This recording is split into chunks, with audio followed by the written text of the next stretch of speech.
Toleransi itu indah. Ini bukan hanya sekedar judul, namun harus benar-benar kita maknai, diinternalisasi, bahkan direalisasikan. Di tengah maraknya perbedaan pandangan, identitas, dan keyakinan dalam kehidupan masyarakat, menjaga kerukunan menjadi tantangan yang tidak bisa untuk diabaikan. Namun apakah toleransi selalu harus diwujudkan melalui program besar dan kegiatan formal? Kadang-kadang toleransi justru hadir dalam tindakan yang sangat sederhana, sebuah senyuman, sebuah sapaan, atau sebuah jabat tangan.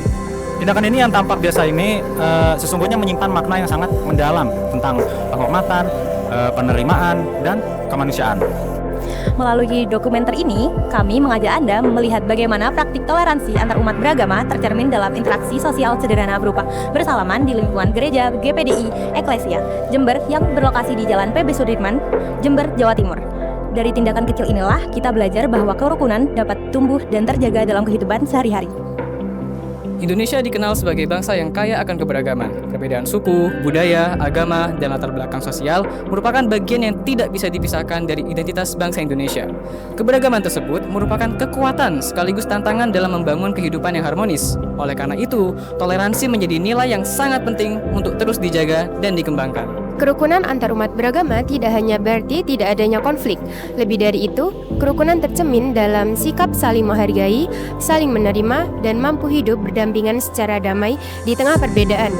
Kabupaten Jember merupakan salah satu daerah yang memiliki masyarakat dengan latar belakang yang beragam. Dalam kehidupan sehari-hari, masyarakat dihadapkan pada berbagai bentuk interaksi sosial yang membutuhkan sikap saling menghormati. Salah satu bentuk sederhana yang sering ditemui namun jarang disadari maknanya adalah kebiasaan bersalaman. Meskipun terlihat sederhana, tindakan ini dapat menjadi simbol penghargaan terhadap sesama manusia dan menjadi sarana mempererat hubungan sosial dalam kehidupan bermasyarakat. Berdasarkan hasil observasi yang dilakukan di lingkungan gereja GPDI Eklesia Jember, praktik bersalaman terlihat menjadi bagian yang tidak terpisahkan dari kehidupan sosial jemaat. Interaksi ini berlangsung secara alami dan dilakukan oleh berbagai kelompok usia, mulai dari usia anak-anak, remaja, hingga orang dewasa. Bersalaman dilakukan sebelum maupun setelah kegiatan ibadah, saat bertemu dengan sesama jemaat maupun ketika berinteraksi dengan masyarakat sekitar. Selama proses observasi tidak ditemukan adanya sikap penolakan ataupun pembatasan dalam interaksi tersebut. Sebaliknya, suasana yang tercipta menunjukkan adanya rasa saling menghormati dan keterbukaan dalam membangun hubungan sosial. Praktik bersalaman tidak hanya berfungsi sebagai bentuk sapaan, tetapi juga menjadi media komunikasi nonverbal yang memperlihatkan penerimaan, persaudaraan, dan penghargaan terhadap sesama. Dari kebiasaan yang dilakukan secara berulang ini, tercipta hubungan sosial yang harmonis dan memperkuat rasa kebersamaan di tengah keberagaman. Dari kebiasaan yang dilakukan secara berulang ini, tercipta hubungan sosial yang harmonis dan memperkuat rasa kebersamaan di tengah keberagaman. Namun, apakah makna bersalaman hanya sebatas kebiasaan sosial? Untuk memahami lebih lanjut bagaimana masyarakat memandang tindakan sederhana ini dalam menjaga kerukunan dan toleransi, kami mewawancarai beberapa narasumber yang terlibat langsung dalam kehidupan sosial di lingkungan gereja. Berikut pandangan mereka.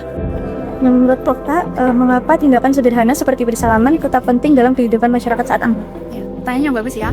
Kalau menurut saya, bersalaman itu punya dampak yang besar.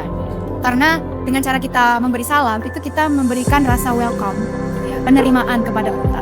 Dan Alkitab itu kita diajarkan untuk saling bersalam-salaman, saling menyambut ke saudara-saudara kita. Di Roma 16:16 dibilang, bersalam-salamlah kamu dengan cium kudus, salam kepada kamu dari semua jemaat. Ada lagi 1 Petrus, bersalam-salamlah satu dengan yang lain dengan penuh kasih. Karena kita juga menerapkan kasih itu bukan cuma sesuatu yang kayak besar gitu, memberi materi yang besar, enggak. Tapi sesimpel bersalaman itu kita menunjukkan rasa kasih kita, penerimaan kita terhadap sesama kita, teman-teman kita, baik yang mungkin agama Kristen maupun juga yang mungkin bukan sesama Kristen. Jadi bersalaman itu penting. Pertanyaan yang kedua, apakah interaksi sederhana seperti bersalaman dapat membantu mempererat hubungan antar individu yang memiliki latar belakang berbeda seperti beda agama, berbeda ras? Ya, menurut saya tuh dapat. Karena dengan kembali lagi yang tadi ya, bersalaman itu menunjukkan rasa penerimaan. Siapa sih yang nggak suka diterima di tengah-tengah masyarakat? Karena ketika kita bersalaman gitu kan, mungkin aja kita bertanya namanya siapa, asalnya dari mana, gitu kan. Kita ingin tahu gitu secara personal sama orang ini tuh sebenarnya apa yang bisa kita samakan latar belakangnya gitu. Dan kita mau mengenal orang ini. Sesimpel dengan memulai dengan bersalaman. Bagaimana peran lingkungan keagamaan dalam menanamkan nilai toleransi kepada generasi muda? Menurut saya, tergantung dari apa yang agama itu ajarkan. Tapi dari agama Kristen sendiri, kita itu diajar untuk hidup bersama-sama dengan orang-orang di dunia ini, baik orang yang Kristen maupun orang yang bukan Kristen. Apakah agama itu berperan dalam sama generasi muda? Menurut saya itu sangat berperan, apalagi kita sebagai generasi muda, kita lebih paham gitu apa sih yang terjadi di multikultural yang sekarang itu, dari sisi internet maupun sisi real life, kita benar-benar saling berhubungan gitu. Jadi menurut kakak, apa tantangan terbesar dalam menjaga toleransi di tengah masyarakat yang semakin beragam? Kalau menurut aku, kita kan sekarang hidup di sedikit-sedikit itu sosial media kan ya, Gen Z.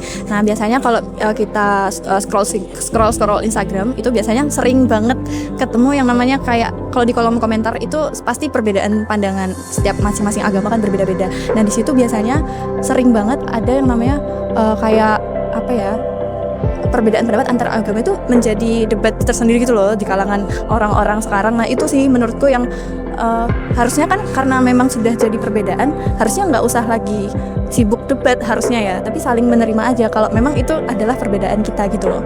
Oke, ini pertanyaan selanjutnya. Apa harapan kakak terhadap generasi muda agar nilai toleransi ini bisa tetap terjaga di masa depan? Kalau harapan aku sendiri, khususnya untuk generasi muda yang meneruskan, kita kan berbeda-beda nih. Nah, harapanku adalah kita sama-sama saling belajar tentang adanya perbedaan ini, dan kita saling menerima bahwa memang dari kita ini unik, masing-masing agama itu unik, dan kita punya budayanya sendiri, kita punya ajarannya sendiri, sehingga perbedaan itu gak jadi masalah buat kita, tapi malah menjadi kekuatan baru buat kita, khususnya Indonesia, karena kita itu beragam gitu. Oke, terima kasih banyak ya kak.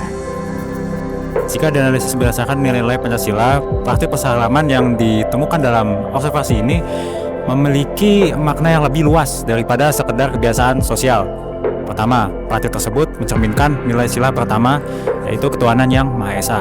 Nilai ketuhanan tidak hanya yang diwujudkan melalui ibadah, tapi juga sikap menghormati sesama manusia sebagai makhluk ciptaan Tuhan. Sikap saling menghargai dalam interaksi sosial menunjukkan bahwa keberagaman dapat diwujudkan dalam perilaku yang membawa kedamaian dan persaudaraan.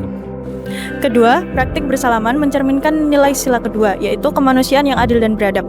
Bersalaman menunjukkan pengakuan terhadap martabat manusia tanpa membedakan agama, suku, status sosial, maupun latar belakang lainnya. Tindakan ini mencerminkan sikap menghormati sesama sebagai manusia yang memiliki kedudukan yang setara.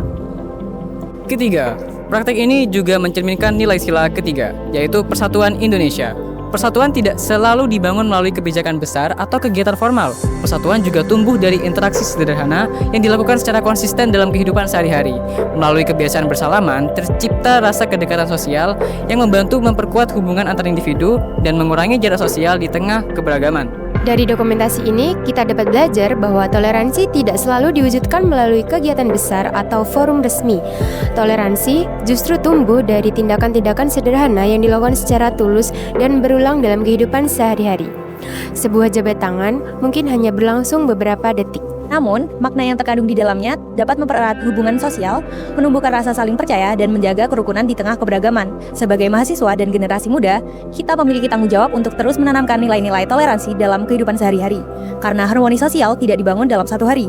Harmoni tumbuh dari tindakan-tindakan kecil dan yang dilakukan bersama secara konsisten. Sebab pada akhirnya, toleransi bukan hanya untuk dipahami, tetapi juga untuk dipraktikkan. Karena dari hal yang sederhana, lahirlah Indonesia yang rukun, damai, dan bersatu.